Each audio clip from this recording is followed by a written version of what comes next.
Hello YouTubers, this is CJ Hot Wheels. Well, today I'm going to show off some brand new 2021 Hot Wheels E-Case cars with a bit of a confession. I actually didn't find these cars. My dad did.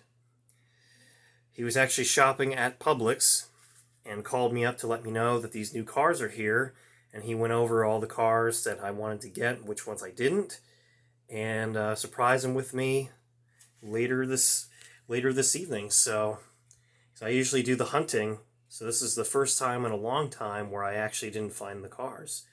So without further ado, let's go ahead and get started. So first off, we have the 67 Camaro in a worldwide themed livery.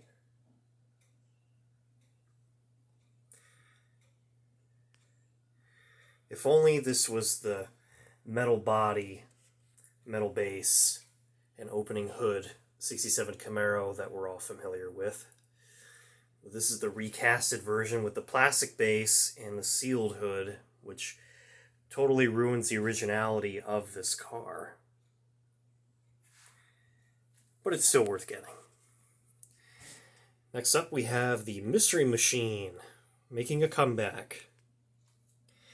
And this one's a lot nicer than the previous mainline versions because this one has front detailing, which the other versions didn't. The first edition from 2012 didn't, and then the other mainlines that came within the last few years haven't had it either. So this is a nice treat. Even the Super Treasure Hunt didn't have it. And it also has a nicer set of wheels on it too. Those are from the Cool Classics series that are making their way into mainline vehicles, I've noticed. Next up, we have the McLaren Speedtail in copper, which looks so much better than the first edition, which I do have within close proximity. It's actually right back there. The tail. This one's much nicer. Next up, we have the K&N themed Chevy Corvette Z06 Convertible. And this is going to be the Super Treasure Hunt of the batch.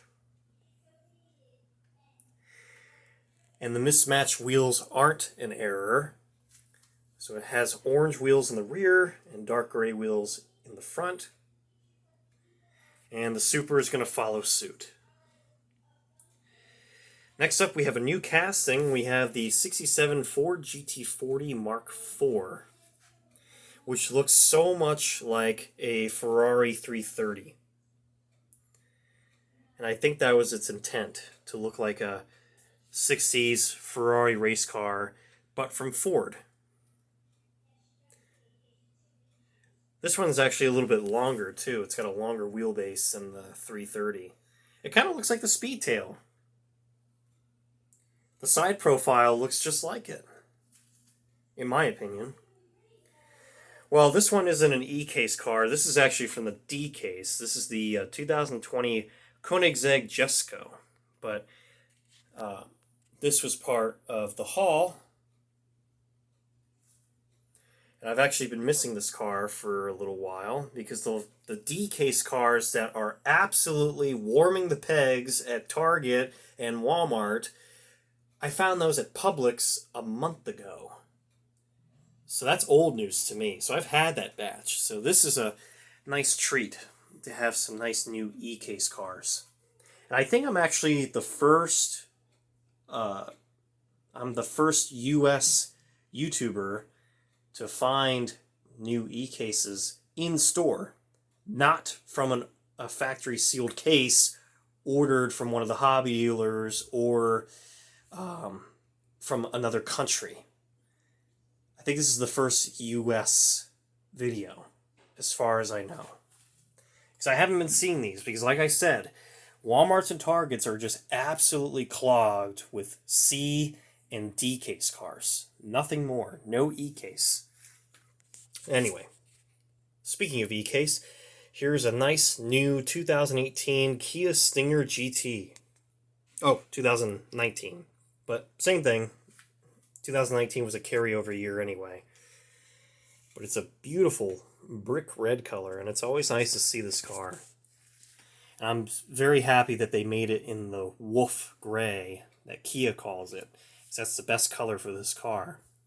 And not only for this car, but for the K5 midsize sedan that they have, which is really, really nice. Next up, we have Guster, whoever that is.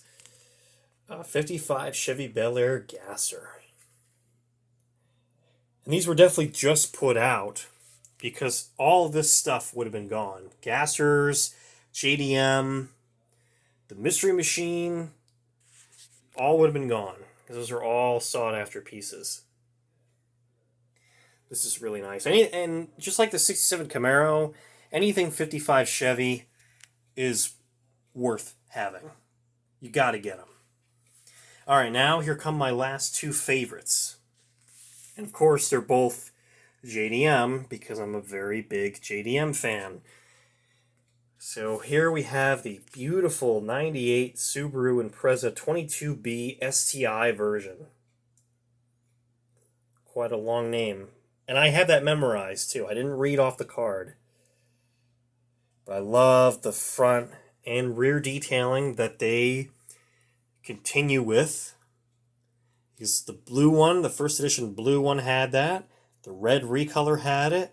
Now this one does. And then we had it in a car culture set not that long ago.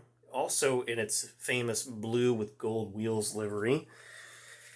But this one is like a really, really, really dark shade of blue. I thought it was black when I saw it in pictures. If I can get it to focus. But it's like a really deep midnight blue, which still looks great. I mean, look at that sparkle. All those metal flakes in the paint looks so good. All right, and now my ultimate favorite, the 98 Honda Prelude in yellow with a black hood and red interior and white wheels. This looks so nice. And since the headlights are part of the window piece, it'll always have front detailing. Unless they give it a wacky-tacky livery on the sides and on the roof, then they won't detail the parking lights and the fog lights. But the headlights will always be detailed because they're a plastic piece or they're a plastic insert. And of course it has rear detailing, but no license plate this time because the silver one and the dark blue one had a Japan license plate on it, but this one doesn't. I don't know why. They could have put it on there. It makes it look more authentic that way. But it's still a really nice car regardless. And this is actually a nice... this is actually a really nice counterpart to the 92 EG Honda Civic from the Fast and the Furious set that was also in yellow with a black hood that I never found. I never found that car. I did find the Hello Kitty version from the Modern Classics set, but never the Fast and the Furious one. And what's kind of ironic is that it was part of this set way up here. I still have them on the wall because they're still really nice cars. But see, only 4 out of 5. The only one missing is that that EG Honda Civic. I just can't find it anywhere. And this batch has been out for a year, so I can kiss finding it goodbye. But everything else is there. But anyway, so there you have it. Brand new E-Case cars hitting Publixes in the southern states. Florida, Georgia, Alabama, Tennessee, the Carolinas, the Virginias. I don't know if they're going to hit everywhere, but that's where all the Publixes are in this country. So take care. Happy collecting.